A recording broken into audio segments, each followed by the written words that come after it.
900 টাকা দিয়ে প্যাকেজগুলো আপনার কিনে নিতে হবে আমাদের থেকে, বাট এটা লটারির মতো ক্যাশ কার্ড সিস্টেম করছে। 200 টাকা দিয়ে কার্ড নেবেন, ক্যাশ কার্ড করবেন, আপনি যে মাল পাবেন কিনে নিতে হবে। ভাই লটারি কেন? আমি 6000 টাকা দিয়ে যদি কিনি তাহলে আমার এটা লটারি কেন? আমাকে লটারি দিবেন? 200 টাকা দিয়ে আপনি এই ক্যাশ কার্ড কিনলে পুরস্কার পাবেন, এগুলা বলে তারা প্রতারণা করতেছে। তাদের ফাঁদে কেউ পা দিবেন না। টোটালি হলো ধোঁকা, প্রতারণা।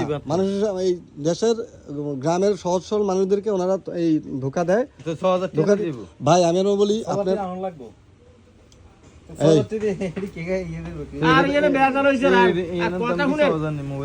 শুনেন ভাই, হালাল ইনকাম করেন, এটা প্রতারণা।